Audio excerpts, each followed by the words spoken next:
Our next event is International Question Time, which is a global forum delivering, we hope, some global solutions which will help us all. This session addresses the issues that the global health and safety industry faces and asks how health and safety professionals can learn from the practices of each other, as we were doing yesterday too. So, can there ever be a simple protocol for globalizing health and safety efficiently? Can we understand what the term risk might mean in different environments and different cultures? Can we overcome the challenges associated with going to work and setting up a facility in a different country? And how do we translate some of the differences in law which are appropriate to different cultures to a global business? Please welcome our expert panel who are going to come to the stage. Danny Martland, Director of Safety, Health and Environment, Military Air and Information at BAE Systems. Andrew Page, who's Director of Health and Safety at Tata Steel, and Craig Notman, of Mines Rescue Guardsman of Mines Rescue Service. Welcome. One of the things that I think the way we'll start this is perhaps just by asking you all just to speak for a couple of minutes about yourself, your background, and give us a kind of overview from your perspective. Okay, morning everybody. My name's Danny Martland. Background, BAE Systems. I suppose quite a lot of people probably know the company. It's been in the news quite regularly over the last few years. Man and boy with BAE Systems. An engineering technical apprenticeship and 25 years as a safety, health and environment professional. With regards to the remit in the company, I head up the UK safety, health and environment part of the business, probably about 32,000 people. We've got what we call home markets in the US, probably about 50,000 people. Australia, probably around about 10,000 people. Saudi Arabia, about 6,000, probably over 100,000 people globally. We've also got interests in South Africa, Sweden, Germany, Italy and India. So quite a large global footprint, actually. I think that what we found from an internationalisation perspective, initially we didn't think of it in that context. We thought predominantly about safety within our global enterprise, and we set off on a journey a number of years ago to create standards that were common but not within a framework globally. So we've looked at the global framework, and I think that when we reflect and look back on that journey, which has probably taken 5 or 6 years, I think that the things that we've done globally fit well into the remit of today's conversation. So we didn't necessarily aim to get there in the end from a standardisation point of view, but the journey that we've been on has taken us to that point. Inevitably, some of the key factors in that journey have been very strong leadership, so very strong leadership from the top of the company, safety being given a real priority within the organisation. And I would say that, you know, within that leadership population, it wasn't about a burning bridge 5 years ago. It was about a realisation that BAE Systems wanted to be seen to be up there with the best from a safety perspective. Our leadership team used the word exemplar, to be seen to be there with other organisations and to sort of have a right to sit at the table from a global perspective and be credible. So leadership was very, very important, and a number of frameworks have taken us on that journey. I think that we can have discussions today about setting objectives, because I know that within the IOSH fraternity, it's a common discussion point about objectives being set and leaders' bonuses being paid for safety. It's certainly something that we've done, and you know, I can argue it either way, but I think it's a good conversation to have. One of the standards that we introduced a number of years ago globally, when we start talking about risk within the organisation, we required all of our global businesses to attain 18001. So once again, I think you can have a discussion about 18001 and how well it works within an organisation. But we've certainly found that it's been a good foundation globally to get people to where we want them to be. In many parts of BAE Systems originally, there wasn't an understanding about risk in some of the areas, but once they got to grips with 18001, this understanding of risk is there throughout now, and maybe some of the concepts around compliance that we certainly saw in the US have disappeared completely. Thank you. Andrew? Okay, good morning. I'm Andrew Page, Director of Health and Safety for Tata Steel Group. For me personally, I've worked in the industry for 31 years, so we were British Steel and then became Chorus, and through all that time obviously we were internationalising around it and having operations at that time across Europe and North America. And then in 2007 we were acquired by Tata Steel and then became, I suppose, much more of a global company, although our footprint is predominantly Europe, India and Southeast Asia. For me, it was only in 2008 that I moved formally into a health and safety role, so after the acquisition. And that was partly because it was seen as an area the company wanted to lead on. I think we have an aspiration to be the benchmark in health and safety in our industry. And we recognised that different parts of the company had different expertise within that, but we wanted to try and drive it on. In terms of our industry, process safety is pretty important for us. And therefore, I had an operational, I'd run some businesses in the company, had quite a strong operational background, and they saw that was the way to do it. So for me, it was quite a challenge. You became Director of Health and Safety, and actually, I didn't have any form of health and safety qualifications. But I had, clearly in our organisation, people had masses of expertise and qualifications in health and safety. And my job really was then to try and make it network and make sure the sharing and learning process and some of those priorities were what we pushed very hard.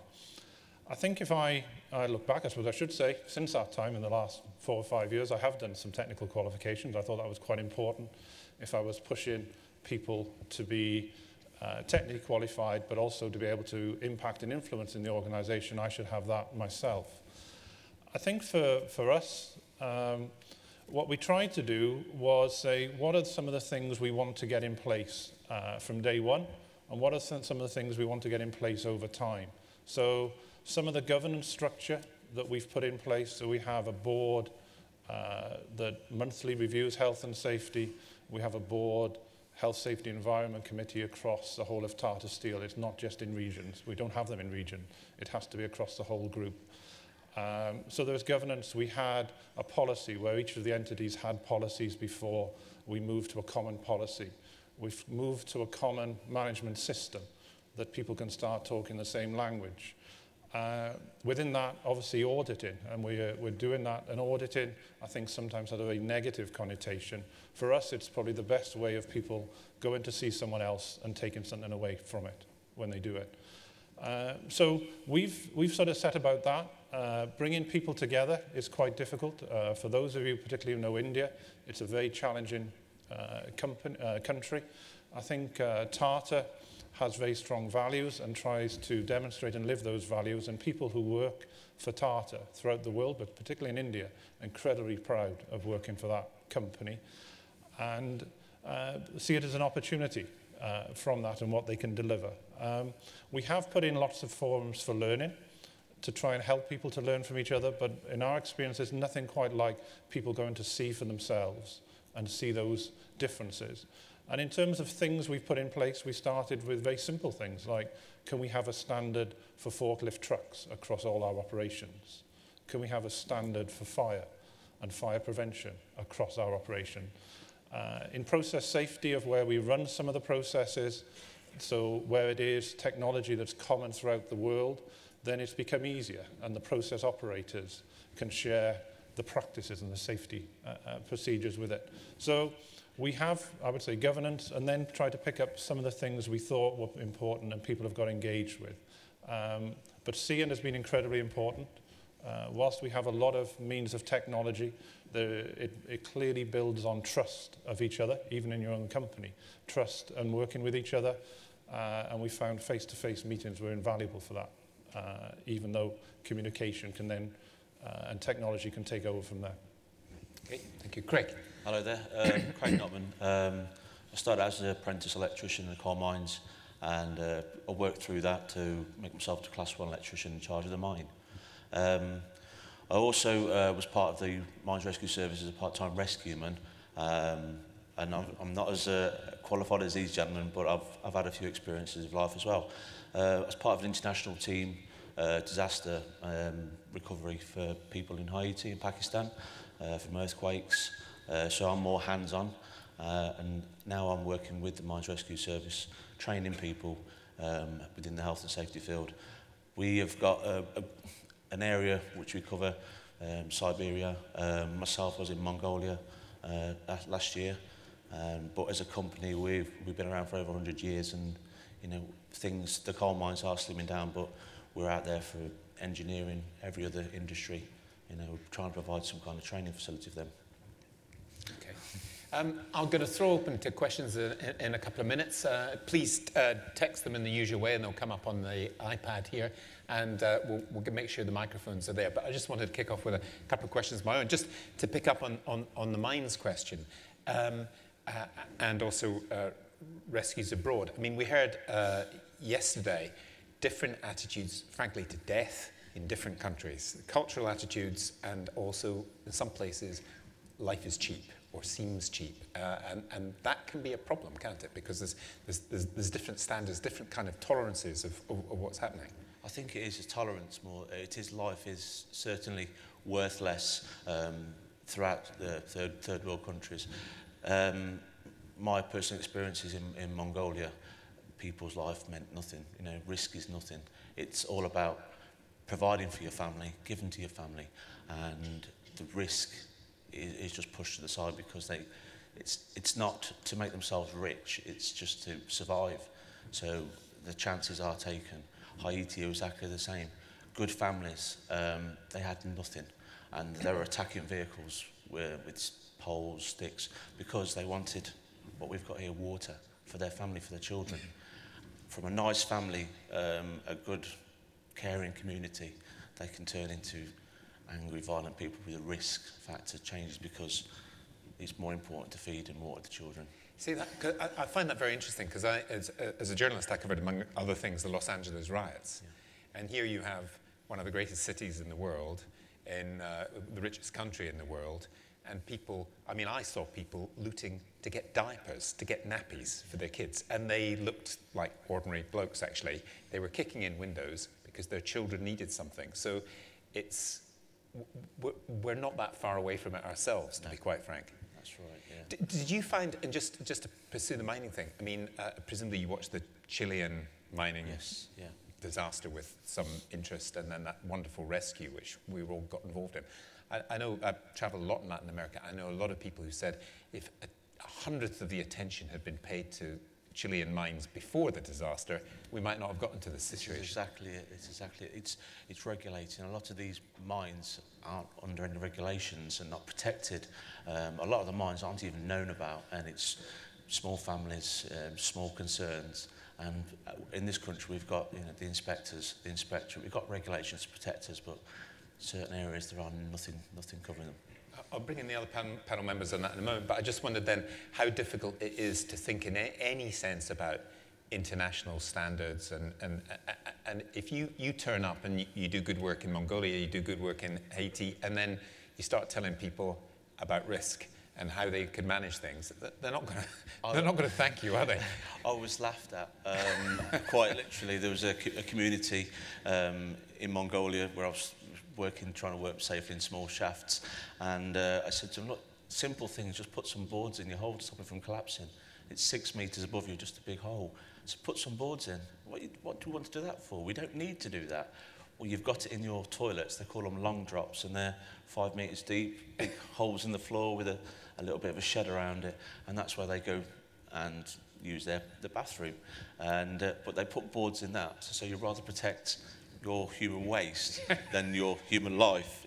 And it's trying to get that mindset people don't understand. You know. That is an interesting perspective, actually. About we'll come to that. Just, I mean, in those terms, then, how you know, the cultural differences, life is cheap in quotes in some places. How difficult is it to set the standards that you feel as a company that you want to set?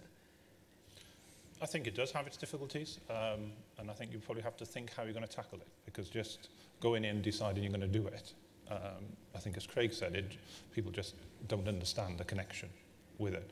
I think I would, in my experience of it, it's you have to start about what do people think is tolerable, and why do they think what they think is tolerable, and have discussions around that. Why do people think different things are tolerable? That can get into very technical, but I think in very simple ways, that's what people can relate to. So, for example, when in India, even on our steelworks operations to start off with, the scaffolding would be bamboo scaffolding that we would look at and just think was amazing. If you went into the details of how often they collapse and it's actually quite low. But just looking at it not being vertical and the way it's connection point, we would just think is really strange. But in terms of safety, it's not much of an issue, even though you think it's higher than it should be. Right. But you know, they would say. But then you say to them, so what about steel scaffold? And in most parts of India, steel scaffold is unknown. So you have to say, just telling them, don't have bamboo scaffold, have steel scaffold. Well, that's fine, but what am I going to do? So our experience is you have to do you understand what the benefits would be, but do you understand, therefore, is it going to be a priority for us? Do we want to do it? And if you do, you have to set up, well, we'll find a way that companies will come and provide that for you. And that's what you have to do.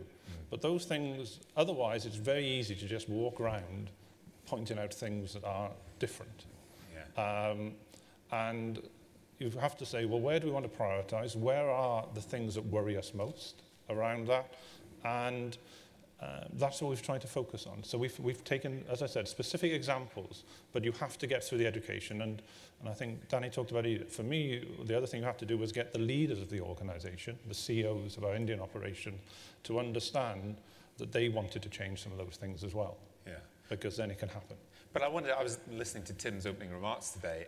Education is a kind of two-way street, isn't it? So the implication of some of that is that you actually learn as well. I mean, you learn what's tolerable in a particular area and what's practicable. Yeah, I think absolutely. You know, it is. You know, and I, in my experience from Europe, because I suppose sometimes we talk about Europe and you know, we see differences across Europe. Yeah. So it isn't just Europe against America, or what you may see in America, or in Southeast Asia, or different countries, or Eastern Europe against it. We see differences in lots of these places, and you've got to try and align people to what do we think is right, and what do we think is our standard for our company. Because for me, just aligning to legal compliance just gives you more differences. Mm-hmm.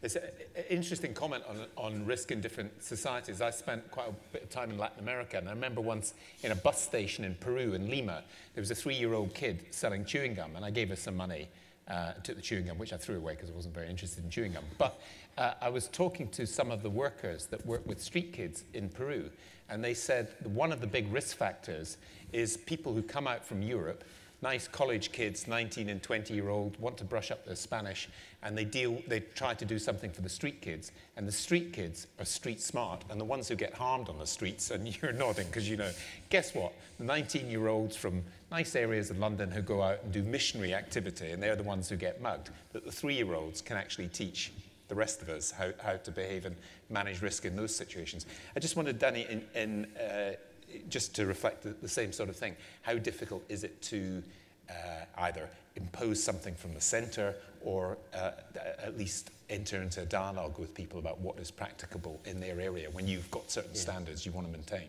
I think for us, imposing from the centre would have been very difficult because I do feel that you get pushback when the centre tries to impose standards. Because there's sort of in each home market there's great pride. So and the individuals and teams feel that they're doing the best that they can do. So I think that there is a sensitivity, but I would take Andrew's point that there is, it's almost education and a conversation to try to take things forward. I would also pick up on earlier, you know, we have engaged in audits and cross audits throughout the company, but more yes to our standards that we expect, and these are more sort of around the framework, but also as a sharing exercise so that people can see and understand the standards that we would expect. So it's an education. Luckily, you know, part of the conversation that we've had, for instance, we had conversations, you know, about 5 years ago, you know, probably some of our most difficult conversations have been with our US colleagues, because very much within the US, the initial standards within the company, and BAE has been on a growth path within the US, so they've bought a lot of companies up within the US, so they had sort of different heritage, was around a compliance standard to OSHA. And I don't know if this is the case, because I'm not an expert in the OSHA standards, but it felt to me when I got involved in it that it was almost a standard created by two arguments around a legal discussion, and it was a standard that standards that maybe we wouldn't expect in the UK. For instance, scaffolding standards within the US really surprised me. How poor they were for such a, you know, a large iconic country like the US, but they were to the OSHA standards. So, you know, we got involved in dialogue in the US, particularly in our shipbuilding enterprise. So we've got shipbuilding and ship repair in the US, shipbuilding and ship repair in the UK, and shipbuilding and ship repair in Australia. So why would we not try to harmonise standards and get those teams working together to a BAE Systems company standards? So even a conversation about the law and legal standards, we've never really got into big debates about that. It's about, let's try to look for good and best practice within the company around some of these areas of significant risk. So scaffolding, confined spaces, hot work in shipbuilding, we'd look to standardise. And so in that sense, is the law in different legal jurisdictions, is that, you consider that kind of baseline? Of course you're going to comply, yeah, tick, but you try to do something else. This is my experience, and I don't, maybe I've been lucky, I don't know, but I found that yes, it is a baseline, and I think the only people that tend to talk about the law are the safety practitioners, and the only times that I've found it that it's been introduced as a complication and or a difference is through the practitioners. But when you follow the health and safety law around the globe, it literally does follow itself. The Australian standards are not, you know, you can start seeing similarities with the UK, and also, even though I've mentioned the US, similarities there. So they weren't gross differences that I found, and you know, to make that step up wasn't something that was a paradigm shift. It was slight differences and a sensible shift in what we'd expect. We might hear that from the floor, what we heard yesterday, though, that the law might be a baseline, but there's different attitudes towards compliance in different countries. Well, I think that, you know, inevitably, you know, we did get involved with the cost argument. So, and you know, as a negative, but I think as practitioners, we all know how to introduce the costs and benefits of safety. So I remember getting involved in a discussion with a very senior person within the shipyards in the US, and it was about cost, and we could only meet these standards, and there was not a lot of margin in some of the ship repair and turnaround that they were experiencing. Not surprisingly, at that time, for me anyway, they had quite poor industrial relations with the guys in the shipyards, etc., etc. So they set off on their journey for safety, and to a certain extent, it was that prod from the centre that said, we're not having a conversation about it any longer. You're a leader within the organisation, leaders within the organisation, get on with it and get it to these standards. and I went back a number of years afterwards.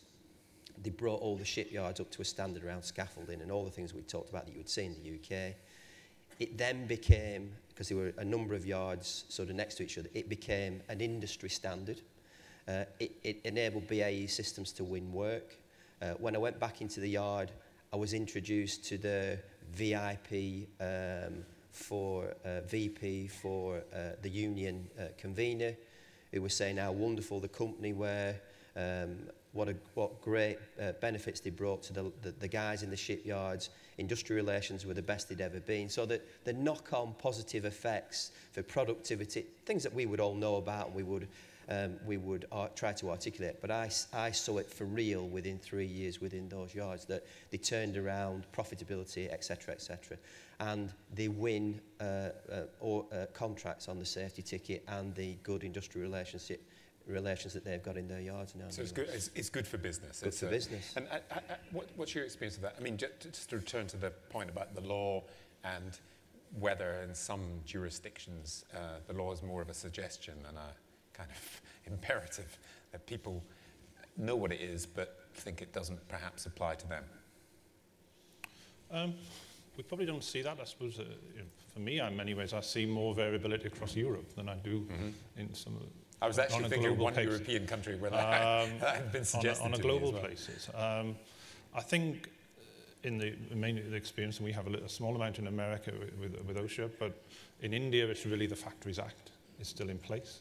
That's what they operate from. The Factories Act, for the British Factories Act. The British Factories Act. They still operate from that. They don't have, they're sort of, the Health and Safety at Work Act, they're not really sure about the mindset of goal setting as opposed to being quite listed in what it is. But then we have operations in Singapore where they do, and I suppose people who've been to Singapore would understand the risk of getting it wrong is even more severe than you may see in parts of Europe. So we will see those differences. I think I would agree with Danny. I think in most time people don't do the things because I've got to do it because of the law. They try, I think it's probably the culture of the company. You try and say, we've got to do it. I think differences can give you some difficulties and you could spend all your life on them if you wanted to. But is that the most valuable thing you can do? I would say no. We've got to try and say, this is what we want to do. Obviously, it builds from your own company values and standards you try and set. This is what we're going to do. And there can be some frustration with why is it different in different places. It would be easier if it wasn't, but it probably worries some of us for part of our time, I would say. Great. I just want your thoughts are about the law and compliance in different places you've been. Yeah, I mean, it all stems obviously educational-wise, isn't it? If you're in the middle of nowhere and you're a small concern, a small business, because we are predominantly speaking about the larger companies, but there are actually smaller concerns that are forgotten about, and they probably like it that way because they can do what they're doing day in, day out without anybody picking up on them. And I strongly believe that education is the way forward. We have people come to our service who have never been educated in first aid. I mean, they do a course, and it's fantastic how they come out. They're loving it. They've got a smile on their face. They've learned something new. When I was in Mongolia, taught something new. As long as you're teaching those little bits all the time and giving them the tools, the right tools, and we can all do something about that. We now, we're in Siberia working with our mines up there. The UK mines have got a good record on safety. We're not brilliant, but we've got a very good record. And the rest of the world recognises that. We have got lads who are leaving our industry to work in Australia because of their knowledge and experience and their capabilities. And people want that. People want knowledgeable people. And we as a country, or as a United Kingdom, our training packages and education is very, very good. And if we can inject that all over the world, yeah, fantastic.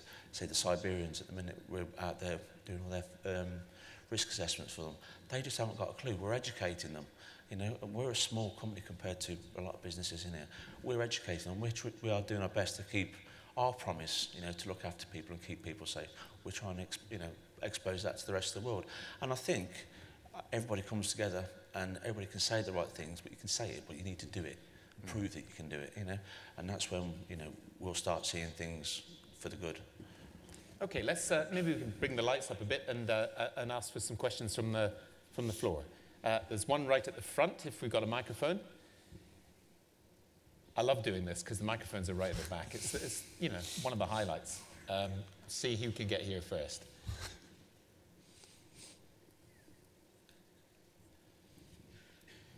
And as soon as the microphone gets to you, I'll be looking for somebody at the back. And there too. This gentleman here was first, and then over there. Good morning. My name's Darren Brunton. I'm from the Vice Chair of the Singapore branch. You mentioned about your risk levels more aiming at for the BA and the TACA steel. With regards to multinational workforce, particularly in Singapore you mentioned, how do you actually get over the multinationals, the Thais or the Indonesians, their level of risk exception or interpretation basically? Because in Jurong Island in Singapore there was a large refinery development, and one initiative they used was plays. So they laid on plays on how to demonstrate unsafe acts and everything, and it went down really well. So do you use any such initiatives in your workplace overseas or in other locations? And if so, can you share them with us, please? Andrew? Yeah, obviously in Singapore, and you're right in Singapore, we have, I think for I suppose a variety of reasons, about 25% of our workforce will be non-Singaporeans. Will come in from a variety of countries and speak a variety of languages. So a lot of the communication we try and do in pictures. We have used plays to try and demonstrate things with it. We do try and have people that have quite a good knowledge of the language and the culture from some of those. Obviously, we're fortunate because we have a plant in Thailand and we have a plant in India. So for some of the people who come over, we can have experience and people who work from some of those regions. So yeah, we will do that around it. I suppose we have tried to minimize the number of that is what I would say more transient, because they'll be on 2-year contracts generally, because that's what the government will allow them to have, as much as we can. But yes, innovative ways of how do we get some of the messages over is what we look at. And we, in some of our operations in Southeast Asia and in India, is probably where we've seen more of those, because even our India operations, we have in the environment, and Craig mentioned about education, we will have a lot of people who potentially have had very little education and a very low level of literacy around it. And therefore, putting messages over in words is no use. You have to think of other media. And I think there's some good examples. There's some good examples in Europe of companies who do it. So yes, we try and do it. I suppose the proof of pudding is always in eating, is what you go and see when you're doing your behavioural observations or positive safety conversations, what's happening, do people do it? And I think there was a comment yesterday, it's particularly around what do you do it when the manager isn't there? So what happens on the night shift? What do you see around that? So, you know, I don't think we have any unique ways. We just have the way, you know, we recognise the issue and try and do it without words. Danny? Yeah, I think that within BAE Systems we've probably been quite fortunate in that, if that's the right word for it, I think that probably our sort of biggest challenges in the area that you're articulating would be in Saudi Arabia and the cultures in Saudi Arabia.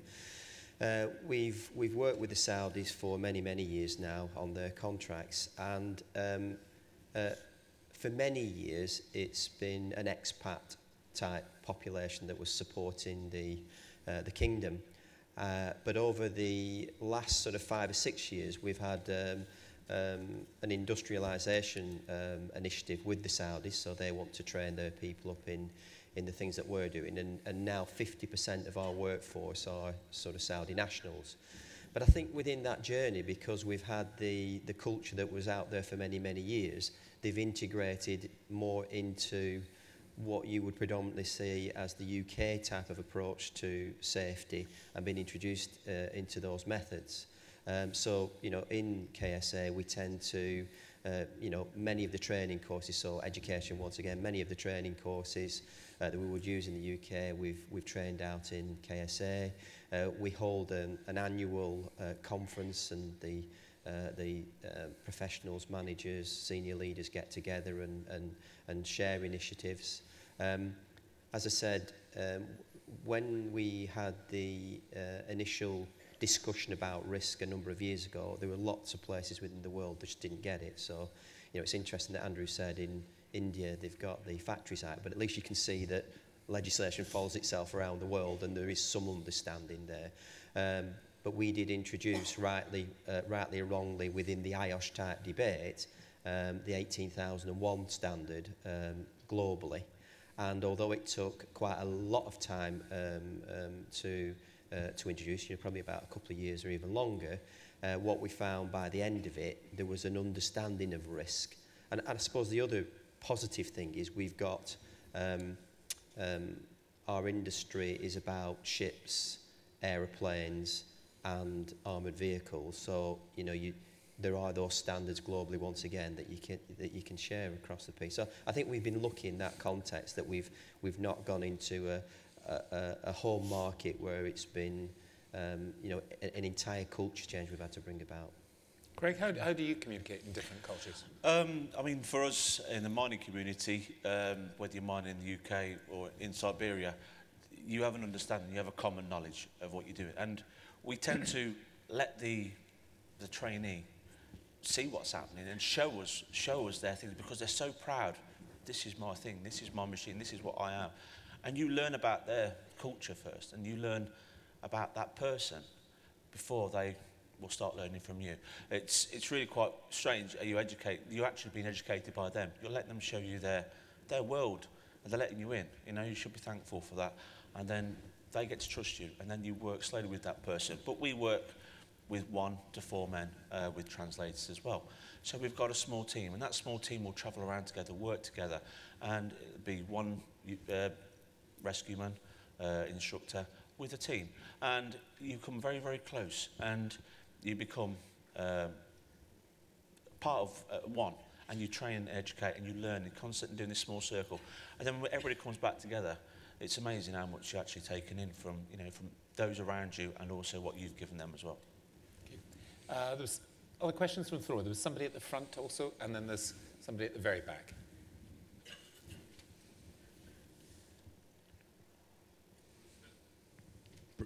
Bruce Phillips, Chair of ENGPO, the European Network for Safety and Health Professional Organisations.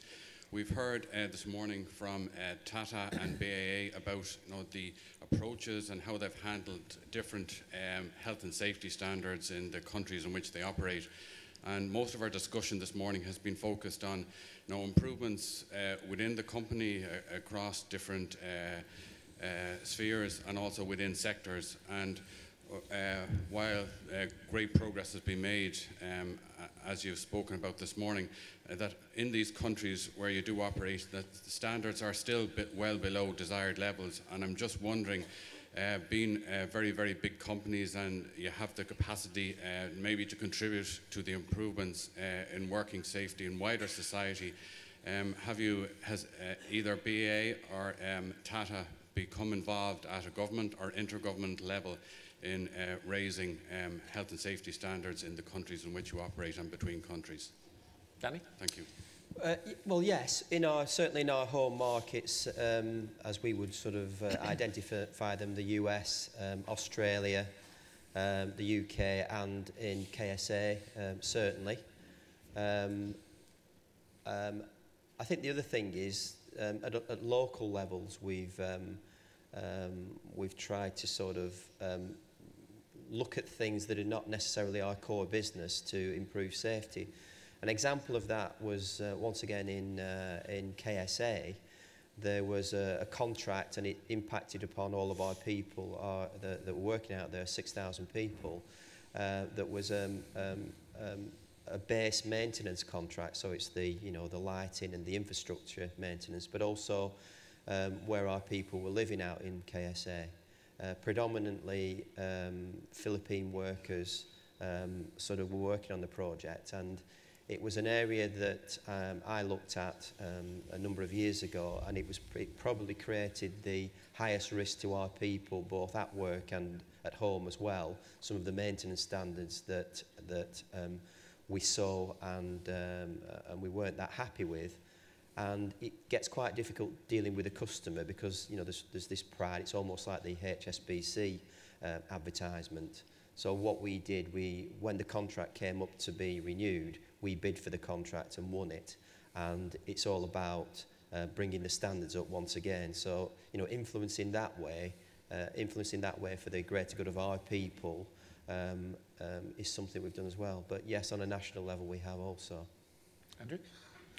Yeah, I think for the probably 4 countries where we probably have a size to do some of those things, it's probably the UK, hopefully the UK, Netherlands, India, and maybe Singapore, is where we would think we have sufficient scale. I think obviously we're trying to do it in different ways within that. I think which is where the question was coming from, about probably if I focused on India as the one area, then I think obviously Tata as an Indian company employs hundreds of thousands of people in throughout the world, but a lot in India, and quite clear in its values and the way even the company, in terms of equity, it's all about putting money back into society. It's a whole ethos about it. So if you go to the operations we have in steel, but in other parts of Tata, in power, in chemicals, in motors, some of the consultancy services, you will see that. I say to people, where if in the steel piece, in its main operation is a place called Jamshedpur, for over 100 years, and for people who are in the UK, it's like Port Sunlight, I would describe it. The whole town council is run by now a subsidiary company of Tata Steel. The hospital is run by Tata Steel. The schools up to 16 are run by Tata. All that is put around that society in what it tries to do. In terms of India then, I suppose what I would say is the states are pretty powerful. So in Jharkhand, which is a state Jamshedpur is, you can have quite a lot of influence in the state and be seen as a benchmark. In terms of across India, we are very active in what's like the CBI equivalent of these are things we do, and there's a safety forum within that health and safety that I've spoken to about these are things we're trying to do. So I think we will, probably from a value of the company, ethos of the company, try and put those things back. I think just the scale of the country, you know, when you look at it, you think what you're doing is great, but it is really only micro level, and you're trying to do it at a higher level.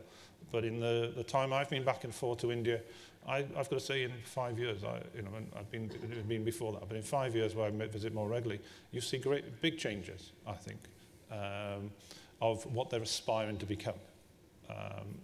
And I think it's great. Thank you. At the back, yes. Can we get a microphone there? Hi, this is Mohammed Azizdin from Knowledge Compass, Dubai. The main challenge we are facing in the Middle East region as safety professionals, the lack of reporting. And sometimes there are a lot of corporate standards, but there is, maybe in some countries, nothing is reported, so you can't benchmark, you can't have a real figure what is happening on the floor, you can't set a target for improving your rates. So lack of reporting is a big challenge even for the multinational. How by corporate standard you can come over this, you can improve the reporting, especially by line managers? Good question. I mean, I would like to say that we've not had difficulties in that area, but I suppose it's not necessarily the case. I think that, you know, certainly we've experienced strong reporting standards because it's the legislation in the various countries, i.e. UK, US, Australia. Probably the greatest challenges for us would have been, you know, once again in Saudi Arabia, and less so in India, because we've not got a large footprint there. But you know, it is something that we require the businesses to report to that standard. But in addition to accidents and tracking accidents, we introduced a number of years ago, and I think it's been a very powerful vehicle to move our businesses forward. We introduced a safety maturity matrix as part of an objective for the global business. loosely shaped around the Parker Hudson model, the Shell model, the steps. So we had sort of level 1 to level 5 and a framework for safety. And each one of the global markets and individual businesses each year had to sort of go up the steps from an improvement from a safety point of view. So level 3, level 4, level 5. And within that maturity, I would suggest has come the maturity in reporting, the maturity in understanding risk, the maturity in understanding culture, and our internal audit group have audited those standards to verify that we've got those global standards throughout our world enterprise. And it's the internal audit aspect, i.e. your auditors from your legal fraternity, etc., supported by safety professionals, has been very, very powerful. And once again, this has been linked to leadership objectives and inevitably leadership bonuses, and they had to achieve those elements. And anybody that was found to be falling short, they would be penalised within the pay packet. Thank you. A couple more questions. Yes, there's a lady right at the back, and then there's a gentleman in the middle there. If we can do those two. And I think right in the back row. Yes, right in the back corner. Thank you. And the gentleman in the middle. Start with the lady, if we can get...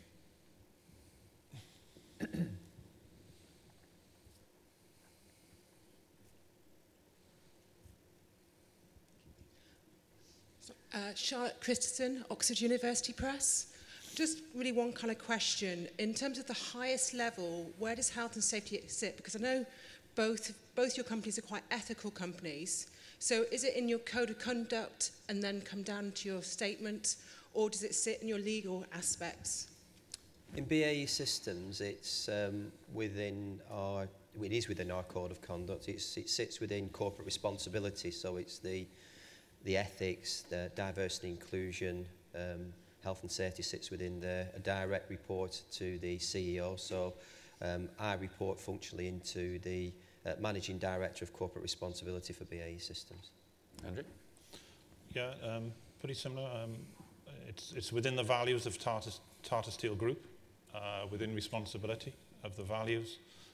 In terms of reporting, I report to the CEO of the group as well, so I think pretty similar. And gentleman in the middle, yes, sir.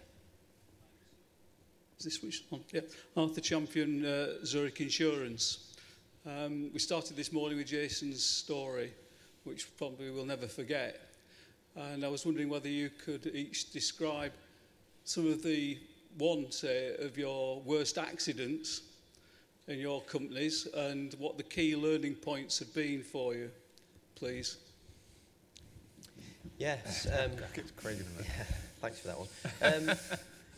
I think that we have, in BAE Systems, large global company, in the last sort of 10, 11 years, there have been fatal accidents within the company. We had a fatal accident in our San Diego shipyard. An operator was crushed by a crane, a travelling crane, so the type of cranes that you see on outside of the conference centre, travelling on a rail. Probably not necessarily a similar story to Jason's, but he decided to walk along the rail track and was crushed. And that had massive resonation throughout the company. The investment was stopped within the shipyards within the US. Part of the story that I articulated about myself going out there and getting involved in it was part of head office sending one of the people out to have a look at the standards, and all investment was stopped. All investment within that part of the business was stopped until they reached the necessary standards that were required by the company. We had a fatal accident in Australia.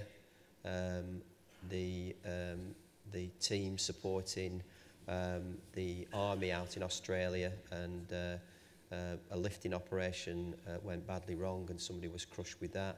And we also had a fatal accident about 5 years ago within the UK, a maintenance team, and somebody was crushed to death in a machine. So we've had some really sad experiences within the company, but they've all brought about significant change and significant standard improvement. Great. Yeah, I mean, obviously, we know all know how difficult mining is anyway. We've had several gentlemen killed, some gassed. Some lads have actually had their head. It's really not nice talking about it because he was a good friend of mine, worked on the same shift as me. He was on a night shift. It was a Friday night. He was going for a bit of extra money. And basically, there's an endless haulage rope. It's a wire that keeps going around. And he was riding out in mid-hours, midnight to about 2 o'clock in the morning. And he had his head, he fell asleep, and he fell off. His head went between the track, took top of his head off completely, and his leg got wrapped around the wire, and his leg went to mush. That's one. I could probably talk for about an hour of other incidents. There was a confined space in IET. A team dug underneath. They seen a child that was upset, seen a man lying on his side. As they went forward to go through to remove the child and the man, they realised that the bloke actually had no middle, and the child was dragged through, had to cover its eyes up and drag him through the interns of her father. So, yeah, to ask questions about, you know, if you want it all glamorised, it's cool. I can talk to you all day long about glamorising it, but it's not really worth talking about myself personally, so I would rather not continue with that. Andrew? Yeah, I think probably like many people, I've had personal experiences. Some of the, you know, early in my career, we saw harm to people when you didn't really know that much different, and you saw that. I think probably some of the more telling things for me was I'd run quite a few of the businesses in the company, and I'd had 22, 23 years, never had that serious an injury or fatality, and moved to a different part of the company. And in my first week had a fatality, you know, a phone call to say you'd had a fatality.